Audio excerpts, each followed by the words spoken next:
How's everybody doing? I mean, you showed up for my session, so I'm guessing you at least know my name.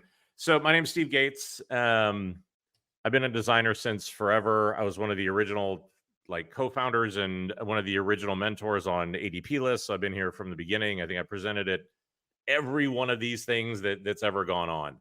And it's been interesting, right? And I think it's been really interesting. So I think today what I wanted to do was, like I said, just give you a little bit of background about me and then kind of talk about why we're all here and again kind of what's going on. um just for context, right? So my experience has been, I've worked in agencies, I've worked at corporate America, I've worked at huge companies, I've worked at unicorn startups like Envision.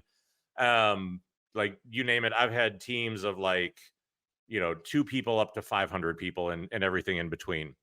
So I did that for a really, really long time. I've been a paid designer since I was 12 up until about 3 years ago. um like I've done tons of stuff. Most people know me for my work in branding and digital and that sort of stuff. That's Tim Cook with some of my work from Apple. I thank you, Jennifer. I've had the Crazy One podcast for about 8 years now, which has been just a fascinating exploration, I think, in kind of everything that I've learned along my career. A lot of the stuff I feel like people should talk about and don't, and just a lot of things like that. But that's been a passion project of mine for a long time. um, and 3 years ago, I basically talked about and started to do what was the why we're all here, right? I got laid off for the third time. I was completely frustrated and sick of sort of what was going on. I didn't really understand how unhappy I was. And so 3 years ago, decided to take the leap and went out on my own. So I started a very small, there's three of us, agency called Crazy. Whenever I started it, it was just me. And I've had a incredible kind of 3 year ride. So, we really are very small, independent, based in here in Pittsburgh, Pennsylvania, but we work with clients all over the world. And a lot of what it was for me was just wanting to bet on myself, right? And I think it was a really interesting inflection moment 3 years ago. I decided to leave New York City and move to Pittsburgh. And a lot of people told me I was crazy. And I just couldn't bring myself to go back to corporate America again. And everybody told me I was crazy. Um, and so it just felt like, between the podcast and this, that was the perfect name for an agency. And so we've been able to do a lot of really cool stuff over that time. But I guess that's kind of what I want to share today is, what did I learn along that journey? But I think also, the number one question I've gotten asked over the last 2 or 3 years, one is how do I find a new job? And two is, I'm thinking about going out on my own. What do I need to do? So I think that's what I tried to cull together in this talk is, I think, one, what are the things that I've learned? What are the things that I discovered? One of some of the things I've learned the hard way. And also, what are the most common questions that people ask me week in and week out? I do 3 sessions every single week on ADP list. And so again, this is probably the number 2 topic that comes up. Because, and look, I think it's understandable. The industry is in maybe one of the weirdest moments I've ever seen. And I think that there's a lot of people that are frustrated and looking for something new. I think that, we have seen anytime there's an economic downturn or economic uncertainty, design, marketing, creativity, engineering, a lot of these things tend to be the first thing that take a hit. I think that hit is a little bit bigger this time because there's a lot of companies who don't necessarily understand AI, who are thinking that it's a magic bullet and are finding out that maybe it's not the magic bullet that they thought. But I just think, we've seen the big FANG companies, the Googles, the Apples, that were always thought to be untouchable and stable, have been laying people off, right? So I just think there's a lot of people that just have hit a moment. And I think coming out of COVID and so many other things are just like, look, this isn't it. And look, because I think, for me, this was the biggest thing, is I just felt like I'd spent way too many years of my career working to keep my job instead of doing my job. And that, one of the biggest things that I had realized was that I had become far more of, I don't know what, a politician and an interventionist and a therapist than I was a creative or a strategist or any of the things that I loved, right? And I think that also a lot of people have found out the hard way that creativity and corporate culture don't generally like to coexist, because one really likes certainty and predictability, and in creativity it prioritizes trust and risk taking and a lot of things like that, right? So I think that there's definitely a place where I have seen some of my friends who have been willing to quit to nothing in this economy than keep going where they're at. And so this is sort of the line this is not my line, but it's one that I keep coming back to. And I just think, like, at some point you can't blame a clown for being a clown, but you have to ask yourself why you keep going back to the circus. And I think that was it for me, right? I had hit just an actual breaking point where I think, my health, my physical health, my mental health, a lot of things where I was just like, I can't go back to another broken company that's going to say what, this stuff that they want and then not be willing to follow through on it. And look, and I think that at the end of the day, a lot of what this journey has been for me has been a journey of reflection, of trying to figure out, what do I want to do? What do I think that I have to offer? And look, and I think whenever I step back and look at myself objectively, I'm not the most creative person in the world. I'm not the best designer in the world. I'm sure there's some people out there who would tell you I'm not the best leader in the world, right? I think I'm better than average. But I think that whenever I kind of look at it, what my superpower has been is just my ability to bet on myself or let it fly, right? 8 years ago, if you objectively looked at the world and said, look, does the world need another podcast from like an executive white guy who thinks he's got like the inside track on something? The answer would have been no. Probably still is no today, right? But I think that in a lot of cases, my career is what it has been because I have made moves and done things and been willing to bet on myself in ways that a lot of other people don't, right? And this is the thing I tell people all the time. Nobody, and I mean nobody, would tell you that my career path would be a good idea. That I started in advertising, then I went into hospitality, then I went into finance, then I went to like a SaaS startup, then then I went into wellness, then I started my own thing. I've cut across industries, I've cut across executional. Like, it's just, recruiters look at me and they're like, what? But that's my thing, right? Is that nobody would look at that and say that's going to work out well. And I think that's a lot of it. The theme for me here is that, like, to remember, and we'll come back to this, right? Like, success is a concept that only exists in hindsight. There's been so many innovative things that I've done in my career that whenever I was doing it, I thought I was going to get fired. Like, nobody supported it. And then after it worked, everybody knew it all along, right? So it was like, shut up. No, you didn't. But I think that's the thing, right? Is today I just want to try to help share some of these things because I think, look, if you are at a place where you're showing up to this talk or attending this conference, doing whatever it is, these are the questions you're asking yourself of saying, look, something probably needs to change. I'm just either not sure what that is, or I'm not sure where to start. Now, probably about a year ago, I did what's probably a fairly nuts and bolts episode of the podcast, which is episode 128. The QR code will take you there. That is an episode that is much more the nuts and bolts about should you form an S Corp or a C Corp or, an LLC, or how do you think about getting insurance, or right? Like because there is some just basic blocking and tackling. There's some financial benefits. There's some things that you're going to want to get in place before you actually set out and do this, for legal reasons, for cost reasons, for tax reasons, for a lot of things.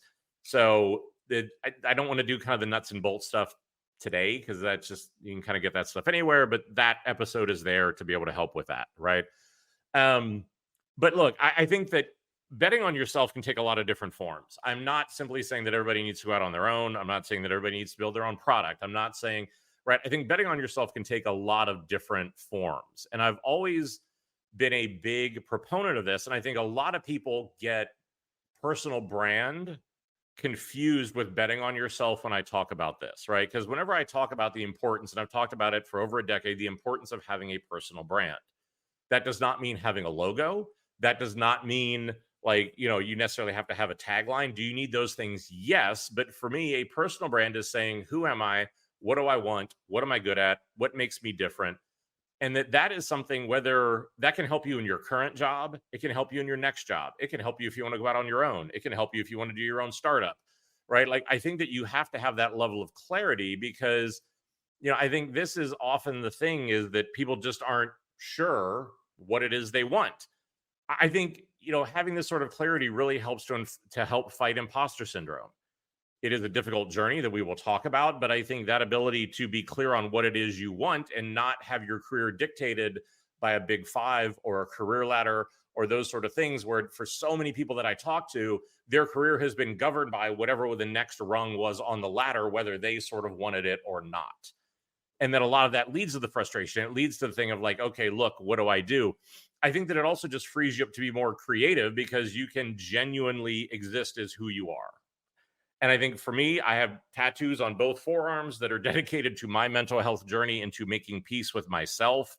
That's why I have Here's the Crazy Ones tattooed on my right arm, not because it's an Apple fanboy tattoo, but because the moment I started to authentically show up as who I was the moment my career took off. Because showing up as who I thought everybody wanted me to be was absolutely freaking exhausting. And it took too much out of me. But I think that that's the thing that we need to recognize, right? Because I think there's going to be a lot of rah-rah content today, and this is going to be great, and this is going to be wonderful, and shouldn't you go do this? But at the same time, I think I've got to recognize that like believing in yourself is often one of the hardest and most rebellious acts there is. Because I think for most companies that are out there, right, like they often will tend to prioritize compliance over creativity or leadership. If you want to go out on your own, that's one of the things that I definitely had to grapple with, right? Because in every other point in my career, if I changed jobs, if I did something different, I could blame a dumb CEO. I could blame a board of directors. I could blame a bad boss. I could blame, like, there was some reason why it didn't work out and I moved on to the next thing. Whenever you go out on your own, whenever you bet on yourself, the other part of that is like, if it doesn't work, everybody knows who screwed up. And that can be incredibly vulnerable and really anxiety inducing. So I think it's just something to recognize that like, this is not going to be all sunshine and rainbows, that it is going to really like ask for you to be honest with yourself at a lot of different points. Because look, the reality is most people at most companies float around with the status quo because it's just easier, right? It's easier to be the employee that they want you to be, to act in the way that you want to be, to smile at the stuff that drives you crazy, to do all that stuff. Taking a position, saying this is who I am, this is what I believe, this is what I want to build, you plant a flag, right? Which means you're sort of taking a position, and now people can support it, they can judge it, they can shoot at it, they can make fun of it. But that's sort of the thing in all of this. But I think while there is that risk, that's also where the brilliance in this comes, right? And I think that's the thing, is that there are so many fears and barriers. There's always going to be a reason why not to do it, right? That it's too sunny today, it's too rainy today, it's Wednesday, it's like, somebody did write me back, somebody didn't write me back, right? Like those are always going to be there, and you can rationalize that to the end of the world. But I want to go through what I think are basically like, here are the 5 most common problems and barriers that I hear from people and how I've tried to work through those. I think the first is just the basic one of you don't know what you want. It sounds really simple, but I think for me, this was one of the hardest things that I did after I got laid off and started to contemplate going out on my own, was just the basic question of like, look, the realization that there is such a huge difference in building the career that I want versus the one that the industry has given me.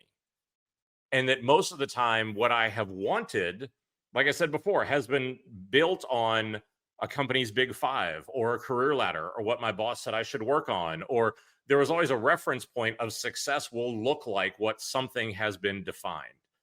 And now all of a sudden, I think, and this is one of the most paralyzing things for a lot of people, it's like, holy crap, what do I actually want to do? What actually makes me happy? And it's just, and it's not being dictated by another corporate structure or something else like that. And so I think that is often one of the hardest parts, because, it's like, okay, great, what do I want? And I think that a lot of this for me was sitting down and asking myself what sound like some really simple questions, but can have really complicated answers, right? Like just for me, what do I need to be happy? What are the conditions that I have discovered through my work that lead to me doing great work? And then what are the conditions that I know don't lead to great work, right? And I think just that thing of daring to be happy, like it sounds so simple, but I think that's the thing. I've been happier the last 3 years than I have been in the last 10 or 15. But it's an act of will to almost be happy and to bet on yourself. And I think that's a lot of what it is, whether you want to go build a product, whether you want to go out on your own, no matter what that is, right? I think a lot of it for me is sort of like, great, if you have that experience, something has brought you to this moment.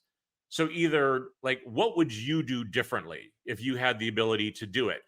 Like, what does the world need that only you can provide? Because I think that's the thing for most people. I'm like, well, like, what are you really passionate about? And again, most people immediately can go to great detail and tell me what that is and get really fired up about it. And that's really great. But it's like, great, those are the foundations and the things, if you're going to go do this, like it needs to be passionate. It needs to be different. because that's often what I think, happens in so many of these cases is we tend to get caught up in busy work. Because so many people, when they come to me, it's like, well, you look at my logo, or you look at my company name, or you look at like these screens for my app design and all this other stuff that, quite honestly, look, I'm not saying it doesn't matter, but it is such in the back seat. Like, if you want to go start your own company, nobody's really going to give a shit what you call it, right? What they're going to care about is they're going to buy into you, or they're going to buy in what you are offering, or why is it different, or why can it get me results, and then again, this is where most people in the world get a visual identity and a brand confused. That is where some of these questions around what are those are so important, right? And I think that, and look, and I think, Tony, you're right, is that, for so many of us, we can just get caught in this loop of just what about, because that's what we're trained to do as a profession, right? Like, find the problem, fix the problem, find the insight, do whatever that is. And especially, and I think we're really gonna talk about this in a minute, right? Because I think for so many of us, these are all the tools that we have, but when we turn it on ourselves, we get stuck, right? Where it's like, you give us a client or somebody else, I can coach them, I can do all that sort of stuff. I look at myself and it's like, what the hell? But like, for me, I sort of came to 4 realizations whenever I wanted to start Crazy. One is that I wanted a small team and I did not want a lot of clients. I'm actually, and again, it's one of those things, I am vocally anti-scale. People all the time, what are you gonna have 20 people? What are you gonna have an office? Just this side of never, right? That is not what I'm interested in. I'm interested in actually going through and doing the work, in being hands-on. I'm not looking for an exit. I'm not looking for, right? Like, what I want to be able to do is to be able to spend time. I just want to do cool shit with cool people, right? Like, that's really just all it kind of boils down to for me, is that I'm not looking, like, what I want to do is to get paid what I think I'm worth and do it with the right people. That, and again, I think a lot of my work, what it really is that I prioritize trust and relationships. That is the foundation of any great work. And I have to laugh that so many people, like, whenever I have prioritized these things, I'm doing maybe some of the best work of my career right now. And people are like, well, how did you do it? And it's like, well, gee, isn't it interesting that I went through and I prioritized that I'm doing the work again. I'm prioritizing what I need to be successful, and then good work followed, right? I'm embracing the mess. Like I said before, my career to most people has been a mess. But what I love right now is that I'm just embracing as many diverse problems as we can. I'm designing an AI, an app, a brand, a restaurant, right? Like, it is just, nothing necessarily makes sense, and I love it. Because, like, again, we want great problems. What form those take, we'll take it all on. And I think a lot of it for me is also like, look, I want to do stuff that I care about. I moved back to Pittsburgh because this is where I'm from. This is a town that I deeply love. It is a town that needs more design leadership. So for me, whenever I built my company, it was also the ability to say, I want to have an impact. So I will only hire and work with people who are from Pittsburgh. I want to bring clients like Metallica to young designers from community college to let them work on this stuff. I want to be able to, like, use the directors of photography and the videographers who are here. I want to build up my community. I want to invest in those things. But these are the 4 things that I really cared about. And again, being very strong and clear on, this is what I want to build that on. But a lot of what this is I think in a lot of cases, it's like, great, where do I start? Because, and I think, Tony, it's what you said before, right? Like, you can just start going in loops. And there's just that, like, it's got to be perfect, or it's not good enough, or whatever it is. The first thing I would tell you is, like, look, I think setting goals and deadlines, treat yourself like a product or a project or a brand, and put together a schedule of, like, when am I going to have this stuff done? Because one of the things I've embraced in my career and in my leadership style is that, like, panic can be a great catalyst for creativity. But I think the other thing with this is that, for me, I also know for me that I need accountability, because it is infinitely easy for me to be able to disappoint myself. That, like I said before, I'm going to have this positioning figured out. And you know what? I didn't get enough sleep. I got too much sleep. It's too sunny. It's too rainy. I'm not going to I can rationalize the reasons why I'm not going to do it from now until the end of time, right? Easily. And I can just keep going in loops and not do that. If I have somebody else who holds me accountable, while it may be easy for me to let myself down, I will crawl through broken glass from New Jersey to not let somebody else down, right? So I think a lot of what it is putting that accountability in there to be able to say, okay, look, I know that whenever it comes to me doing this for me, that is harder. So put some accountability in there.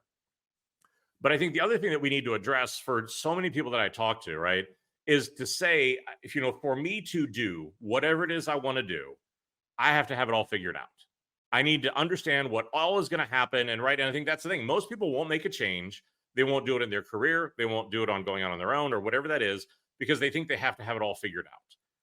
And to me, that always is a little bit funny. And I think this is one of those moments when we talk about like our skills, but when we turn them on ourselves, they all seem to short circuit, right? Because what I tell people in leadership, what I tell people in this position, right, is that you don't need a plan, right? What you need is a plan, not the answer. Because the funny part is that whenever you think about it, your life and your career, these are just design problems.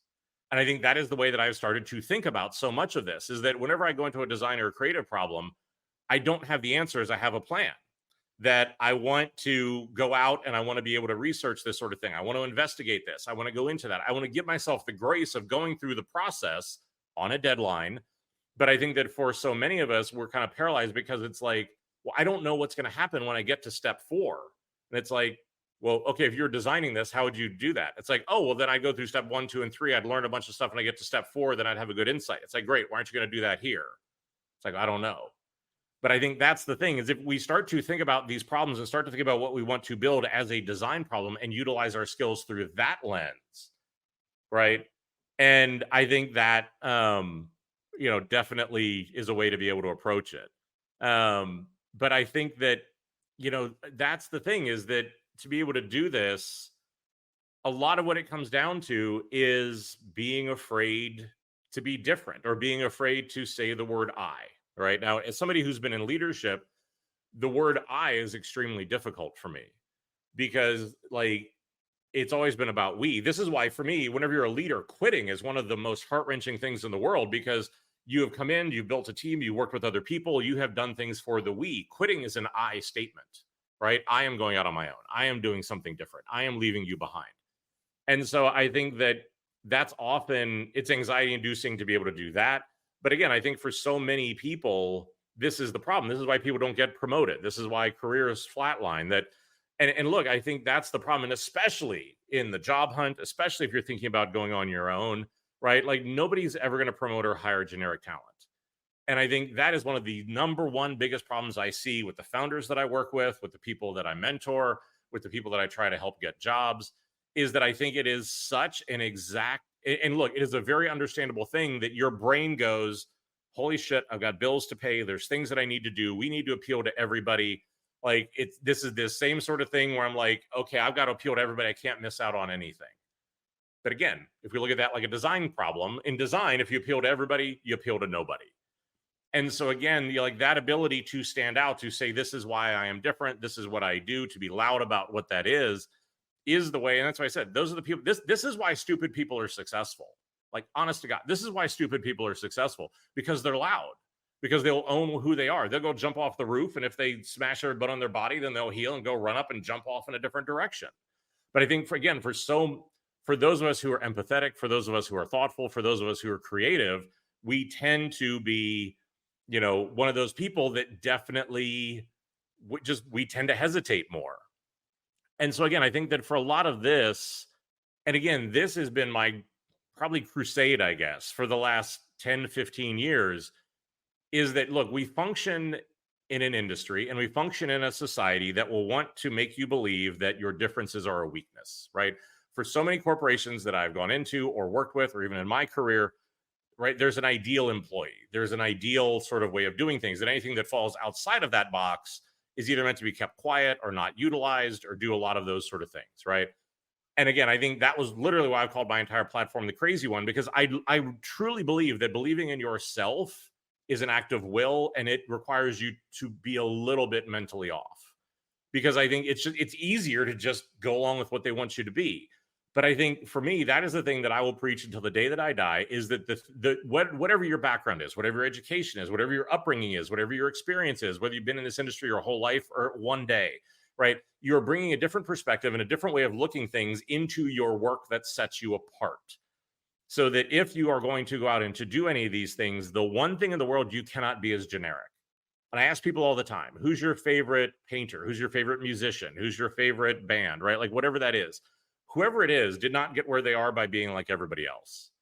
And so we have to recognize that there's a tension to want to blend in, to try to appeal to everybody, but then also recognize that whenever we do that, you're going to appeal to nobody. And the way that I get a lot of people to start doing that is I'll say, look, because, for me, whenever I sit down and try to say what makes me different, it is this mental war between what I write down. Is this who I actually am, or is this who I aspirationally think I am? Like, is this real, or am I lying to myself? And one of the best exercises I'll do is I'll go out to my friends and ask them to describe the impact that I make or what they think makes me different in 3 individual words. I don't need war and peace. I don't need a big explanation. But what I'm going to do is, as you start to ask people to be able to send those to you, you can get a mural, like something, start to write it down, and you'll see they start to cluster together. And the reason why I think this is important is because it starts to give you a real sense of how do people see you. Because I also recognize I'm always going to be my own biggest blind spot, right? The way that I think I influence the world is not always the way it actually happens. And that I need to be able to get some of this, and I need to be able to get some level of confidence that whenever I say this is what makes me different, that's actually based in something, because if not, then I go in circles for forever. The other biggest thing that I have found is that I have worked in corporate America for too long, or business for too long, and that there seems to be this immovable filter between my brain and my keyboard whenever I try to write this stuff down. Now, I've long said that I'm a designer by profession and a writer by necessity, but I will have spent hours sitting down to write down, what do I want? What makes me happy? How do I position the business? What am I going to do? And at the end of it, I am shocked that I've written so many words that say absolutely nothing. And because it goes to this like sanitization filter or something in my brain where it just turns something that I feel very strong about and makes it sound so generic. And the trick that I've learned to this is that it is the typing part of this that is screwing me up. So one of the best things that I will do is actually open a Google Doc, open a Word doc, open Obsidian, whatever it is you use, and I turn on dictation and start to talk. Because what I find is that the content tends to be much more compelling, it tends to be much more sharper, much more in the tone that I like to be able to do those sort of things. And it is much more human and authentic. Don't take the easy route of going to Chat GPT and asking it to tell you who you are. Because again, like if you look at that stuff long enough, you start to see how it all blends together. But I think that it's just that simple idea for me of changing the form factor of how I interact and create that content has made a massive, massive difference in how it connects with people. And again, like I think what Tony had said, right? Like it's a different version of kind of journaling, and it's a good habit to be able to get into. But that's the one thing that I think you have to do no matter what it is you want to be able to do. And like I said, if you want to stay in your current job, get a new one, go build a product, go out on your own. It is, how are you memorable?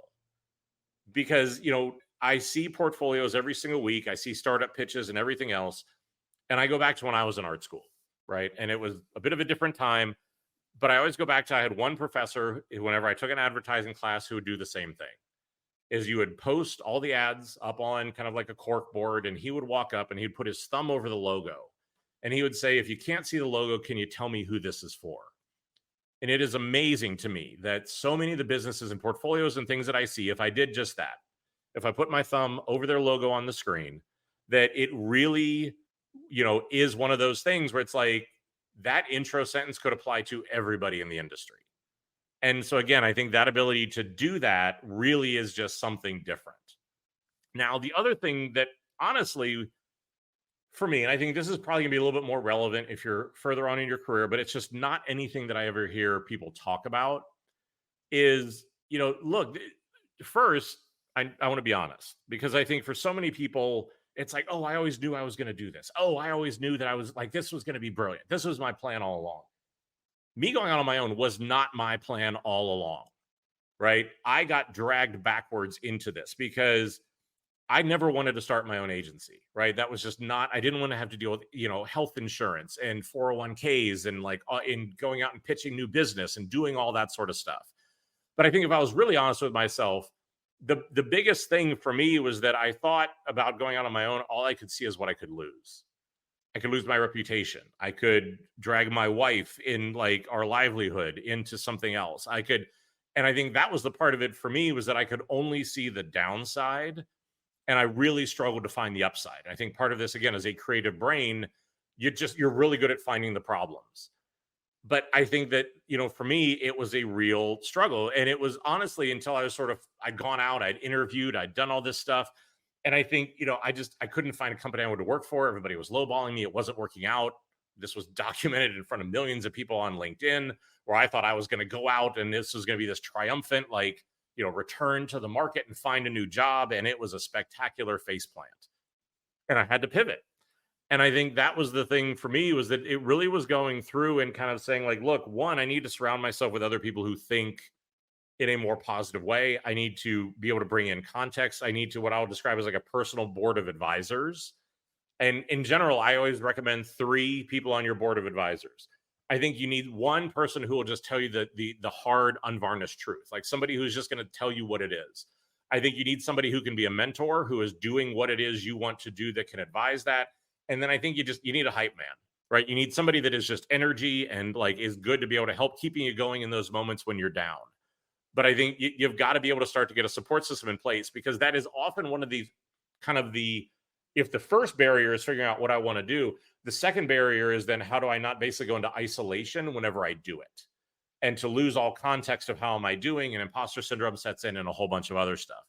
And I think this is a quote that somebody who's on my personal board of directors gave me that is something I think about every single day, because whenever I was in that moment, her name's Sylvia Bafor. If you don't know who she is, please go check her out. She's a incredible emotional intelligence expert. She mentored with Maya Angelou for 14 years. She's an amazing book called I Dare You to Care. But she's kind of my own personal Yoda. And what I did was I was sort of going through all these reasons why I didn't want to do it, and where I was and how frustrated I was and why this wasn't working, and poor me. And she just has this way of cutting through all of it. And she has said, Steve, look, I need you to think about, right? Like, discomfort is the cost of fulfillment. And that what it is you want and what is you're unhappy with and what you want to get to is on the other side, that it really is one of those kind of things where like you've got to push through. And so for Karen, yeah, so you want somebody that I think is going to just tell you the truth, right? So an advisor is a little bit different. I think you want somebody that is just is not going to BS you, right? I think 2 is that you want a mentor. So not just somebody in the industry, but somebody who's really willing to work with you and invest in what that is. And then the third one is that kind of hype, emotional energy person. Because like I said, I think it's just those little bit of differences where like there are times I need to go to somebody who's just going to tell me the truth. But I think the other part of this is that for a lot of people, a lot of where I think that they struggle really comes back to imposter syndrome, and do you really understand what that is? And I think I've spent a long time really studying imposter syndrome to understand that there are 5 types that we all struggle with. Anybody who tells you they don't is lying, full stop. Right. And I think, honestly, in a lot of ways, that's why I've tried to give some of these talks where even in the last few years, in some ways, I want to destroy my brand, because, whatever I was going through my search and starting my own thing, there was this concept that like, oh, I could work anywhere I wanted to. And it's such a toxic construct that I think at some point you're not subject to those sort of things. And it's just not the truth. But quickly, I think I just want to run through, there are 5 types of imposters that, again, I've got, podcast episodes and other stuff that go into more depth. The first one is the perfectionist, right? It's just what it sounds like. These are people who set incredibly high goals, want everything to be perfect. They tend to really struggle whenever they're creatives, because we work in an industry where 2 + 2 is not 4, it's burnt sienna. And so there's not a right answer to what we do. But I think that it's one of those things where like, look, if I'm not getting it perfect, there's a designer who works for me right now, and that's what I'm working through with her, is that like she almost sees me giving her feedback as a negative, right? Like, why is it just not right the first time? And so again, I think that's something, to be one of those things that definitely comes up. I think a Superman or a Superwoman, right? Like these are people that are convinced that they're phonies working alongside real people. These people are easy to spot. They're the ones, if they're done at 4 o'clock, they don't leave till 6, because they feel like, they've got to work harder and harder to measure up, and that it isn't about the impact, it's about the time you invest. People who feel like they're natural geniuses, right? These are usually the gold star kids whenever they were younger. But it's like, look, if I don't understand this the first time, then I kind of feel ashamed of it. I think that there's a ton of creatives right now that are struggling with natural genius when it comes to AI, because I think for a lot of them, it's more systems thinking. It's a different way of working. It's more about curation. It's a lot of those sort of things. And I think like if they can't go in and just create the way that they always have, they're struggling. An individualist, right? And I think this is the person who thinks they can do everything on their own. And this is probably one of the biggest ones as we talk about going out on your own or doing those things, is that they feel like if they have to ask for help, that all of a sudden it's calling them out as a phony, right? That's why everybody on LinkedIn is like tall and good looking and well educated and super smart and successful, and none of that's true. And I think that the expert, right? And I think that there's a lot of people that, this usually comes from people who sort of just hoard knowledge. You can never know enough. You can never take enough training. You can never know enough. You can never know enough apps. You can never do those sort of things, that if you don't have the answer to everything, that you sort of feel like you're kind of unknowledgeable. And I think this definitely feeds into, if you're in a unicorn role, this is a huge part of what that is. But here's the thing that I've discovered and kind of want to share with everybody as you go through this, that there's a lot of parts of what we talked about in those 5 versions of imposter syndrome that make you great, that to continue to learn and keep pushing forward, to doing these sort of things, to be able to continue to evolve, right? That is what is going to make you great. And so that, the idea for me has never been to eliminate imposter syndrome. It has always been to keep it in balance. That if I keep it in a healthy proportion, that allows me to continue to push and do the things that are going to make me great. But if it gets out of balance, then it paralyzes me and it stops me from doing what I need to do. But I think there's just, again, sort of 2 final thoughts I'll leave you with, and then we can get to the Q&A. Right. And this is one of the things that I mentioned before, but I think is really worth repeating, is that is definitely one of the things that I've learned in my career, is like, success is a concept that only exists in hindsight. That the number of times that I've done something, or, you think about what it is you want to do, there's always going to be skeptics, detractors, reasons why not to do it. Again, that's why I'm so attached to the word crazy, because I think at a certain point you have to jump and bet on yourself to say that, look, I have the skills, or I have the ability, or I'm stubborn enough, or whatever it is, because it's only after it works and everybody knew, right? Like whenever I left advertising to go to Starwood Hotels, for 3 years, all of my friends and everybody in the industry kept saying, why are you going in-house? That's where you end your career. That's so dumb. You're not going to do real work. Why are you doing all that stuff? Like, you work at a hotel company, that's stupid. And as soon as our work showed up in the first Apple commercial, all those same people wanted to know if I was hiring. And I think, it is one of those things that definitely, it's just, like I said, when you're going through it, it doesn't feel like success. But when you look back, you're like, that was great. But I think this is my thing, is that for so many of us, like, this is the chance to do what you wanted to do, to take a risk, to do something else. Like, you can always pivot. You can always go back to a job. You can do something else. Like, even for me, like, you can try, like, keep the job that you have, start setting up your business, try finding a few freelance clients, get it set up to the place. Like, it doesn't have to be this big dramatic moment, but this is your time and your ability to go out and to sort of exist loudly in the world, to make that mark, to do the thing, to build whatever it is, to contribute what you think you have. And that's the thing for me, is that, one, I've had more fun in the last 3 years than I had in a very long time. And the other reality is, to be honest, last year was the most financially successful year I've ever had in my entire career. And it was just about betting on to move back to my hometown that I love, to leave New York behind, to be able to bet on myself. Now, the world continues to try to lose its mind, and we'll see if that keeps going. But I think this is the sort of stuff to think about. And so, look, I think also for me, I'm here to be able to help, right? I think, like I said, I do mentoring 3 times a week on ADP lists. That's my personal email address where you can reach out to me and ask me questions. I do coaching. I coach founders. I work on like up and coming products, right? Like, there's tons of this sort of stuff. So if that's anything that is of any interest, those are all the different ways that you can get a hold of me. I'll leave that up for a second. And then I think we can go over and start to jump into the Q&A. Exist loudly. I love that. Stephen, thank you so much for this amazing session. Big fan of your podcast, by the way. So I was just having too much fun in the chat with everyone over here. I love the energy. Let's quickly head over to the Q&A session. First one with a lot of upvotes is, any thoughts about how you can flip those imposter syndrome traits into powers? Like, how can you harness perfectionism or individualism in the right way with the right boundaries? It's a really good question. I wish there was a one-size-fits-all answer, right? I think this is why we're going to write self-help books and books on creativity and everything till the world ends. Because in a lot of ways, that's why I don't tend to say what works for me, because I tend to find that in a lot of cases, it's like giving somebody like yesterday's winning lottery numbers.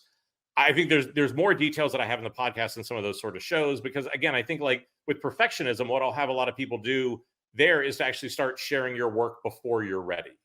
right? Like share it at either share it in a more rough form where you're just doing writing or a sketch instead of a full-blown design, right? Like you start to train yourself, because usually perfectionism comes with two problems. One is that you share too late, and that two, you're usually too heavily invested in outside validation to think that you're good. So like I said, for me, one, the easy one, start to share either in a rougher form or sooner than you're comfortable. And also, again, start to look at how can you balance that feedback, that if you think it's good and everybody else doesn't, that maybe you have a good idea that is just badly presented, or it's not a reason to be able to just sort of give up on it, that you can, again, kind of just reframe some of those things.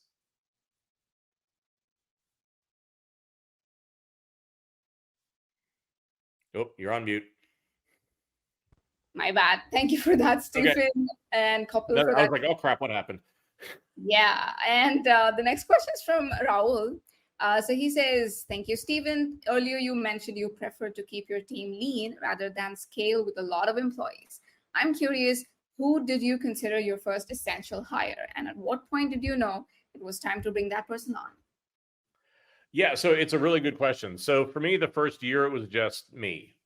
Because I was just, look, I don't want to carry the overhead of an office or a lot of other stuff. I'm getting this up off the ground.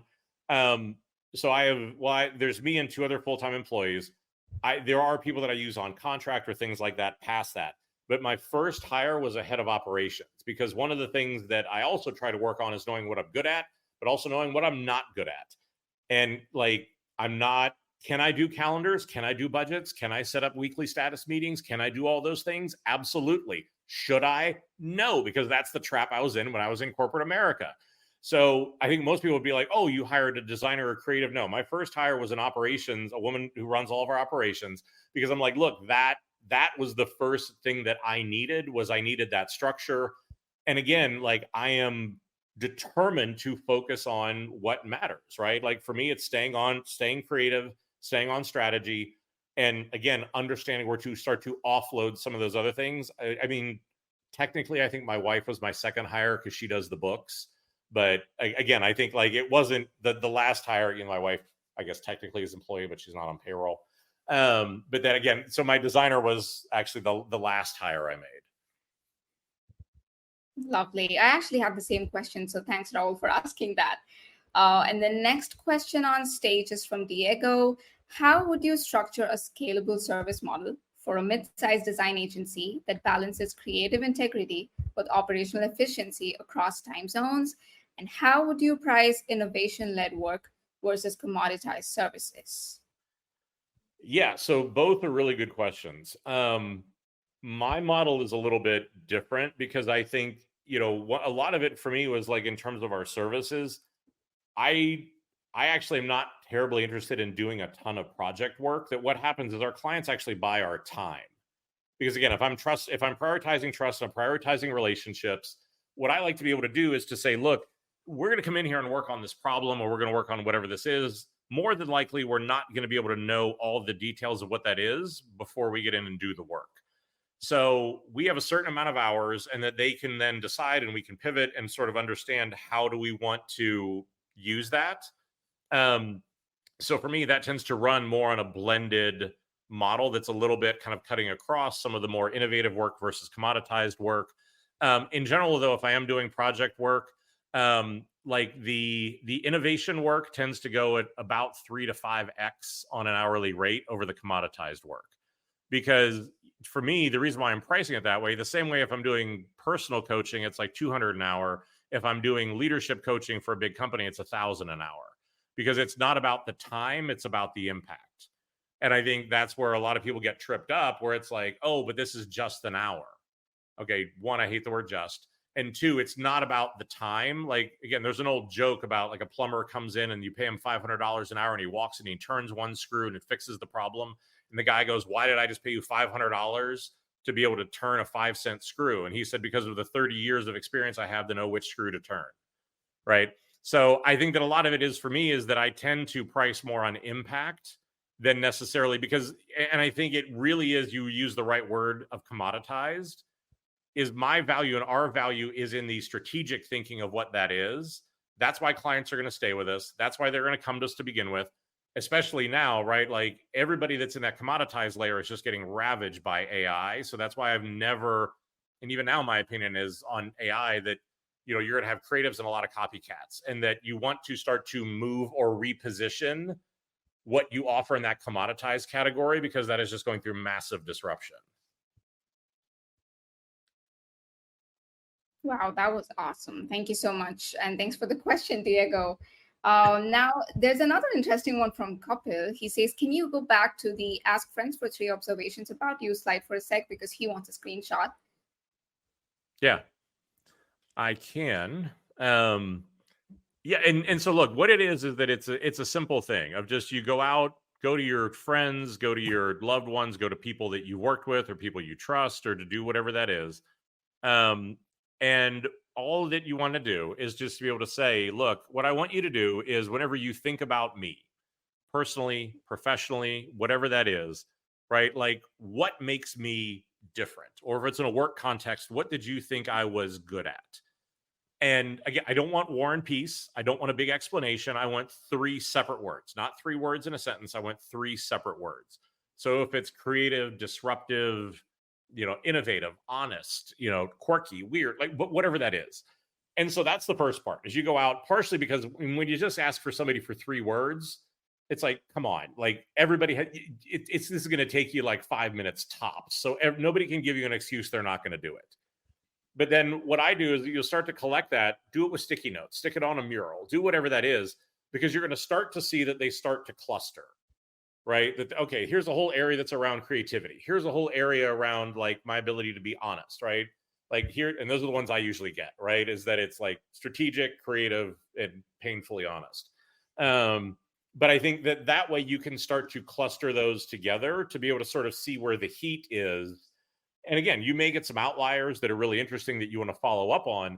But I think whenever you have that as a basis, now when you go back and you write that content around yourself, this is for your resume, for whatever it is you want to do, you don't feel like you're just spitballing. It's the same reason why whenever I talk about my leadership, I'll bring in my Clifton Strength Finder or my 16 personalities, or right, like I'll bring in some data to try to be able to use that as a foundation, so it just doesn't sound like I watched a bunch of TED Talks and I'm kind of talking out of my neck.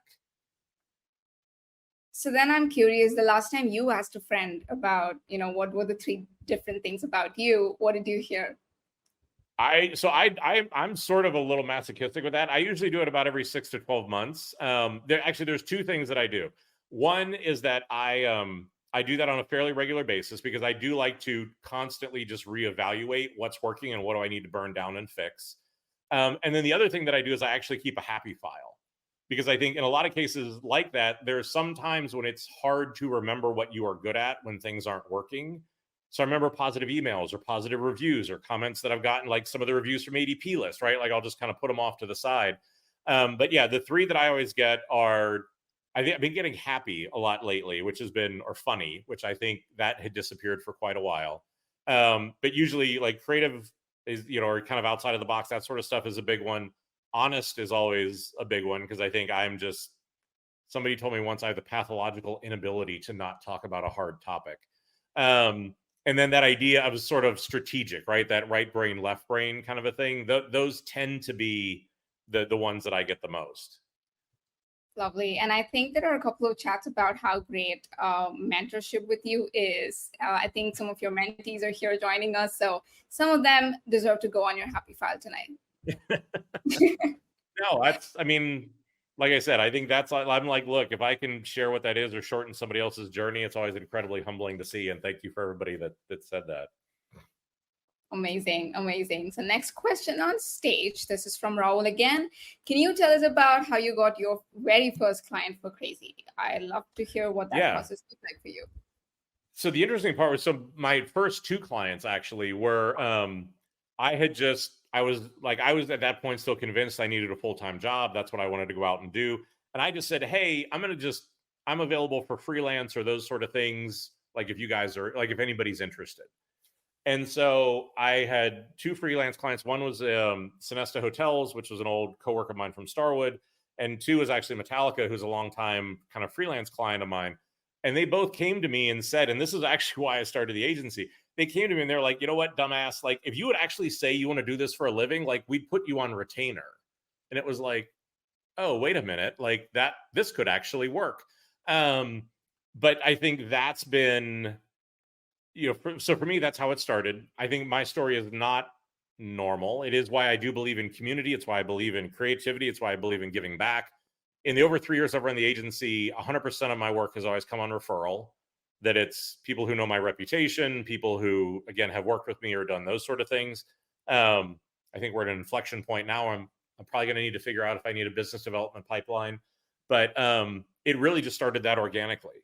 And the funny part was, actually, I had the agency for 6 months and didn't tell anybody, because when I got laid off from my last job, I always checked the fine print on a severance agreement. And it actually said if I started my own thing or if I got another job, they were going to cut off my severance. So I didn't actually announce crazy until I was sure the last severance check had cleared.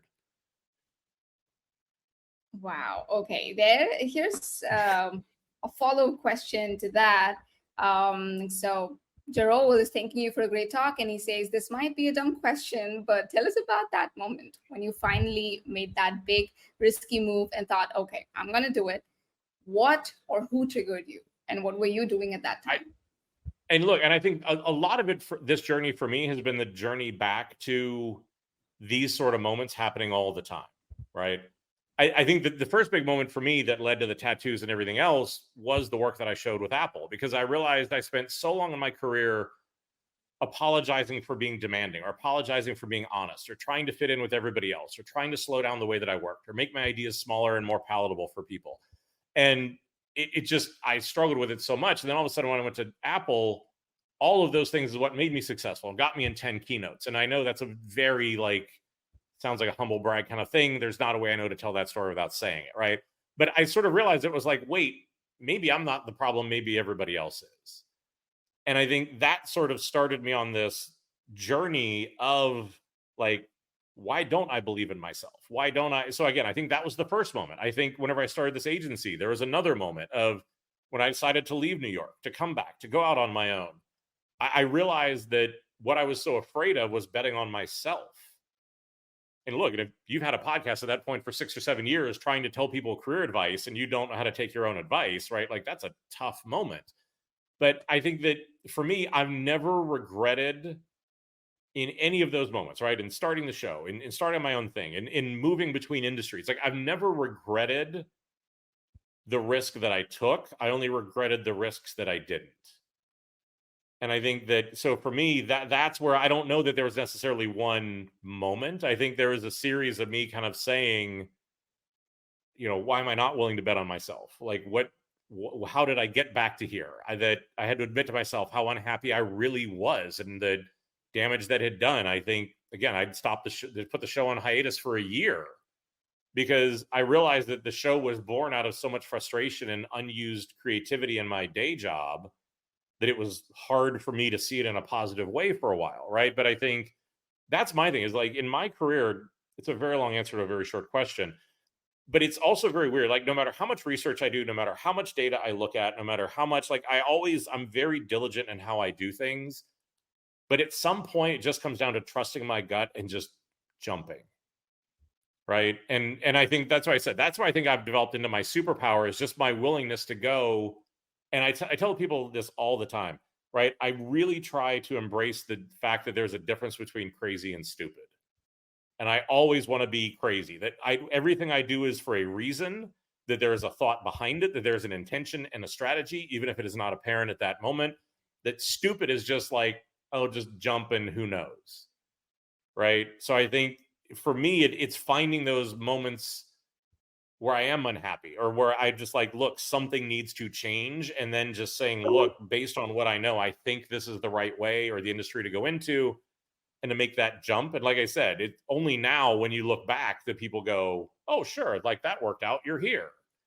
In the moment, nobody was like, yeah, that's a good, that's what I said. At one point I went 3 years where everybody's like, you're an idiot. Wow. Difference between crazy and stupid. That was awesome. Well, we've got one more question to take. So this one is again from Kapil. He asked, during your journey, how do you distinguish between this building to success from this is evidence this might never be successful?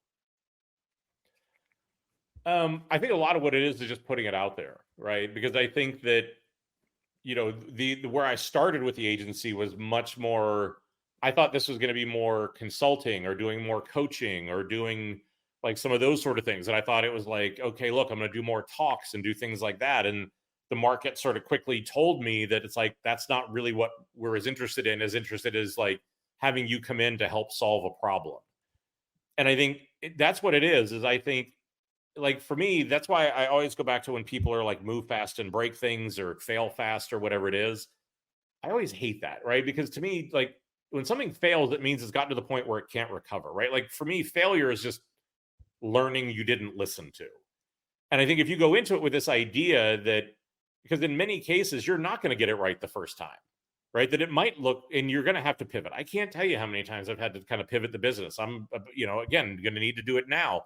So, right, like that's the thing is for me, it's always been looking about it and saying, okay, look, I'm going to take the risk. I'm going to figure out how do I tune it? I've done that with my career. I've done that with the show. I've done that with the agency, right? So I think that what the best way I would know to be able to answer this is I think you need to go into things with strong beliefs that are loosely held, that you have a very clear sense of what it is that you want to do. I think you need to figure out which one of those are immovable objects. So this is what I think it needs to be. And then what are the ones that I'm flexible on and I can try doing in different ways? Again, think about it like a design problem, that if you are designing something and it doesn't work the first time, you don't go, okay, I'm going to go be an accountant. You just say, okay, look, I need to come at this from a different angle or think about it a different way. So again, I think that would sort of be my way, is don't always think about things in kind of it's a success or a failure sort of a thing. Well, that was awesome. Thank you so much, Stephen, for answering all the questions and for just the awesome session that you just delivered. The crowd had a lot of fun, and so did I. But yes, we have reached the end of this segment, and we look forward to seeing you guys hop over to other sessions that are happening now. Thank you so much. Thanks so much. We'll see everybody later.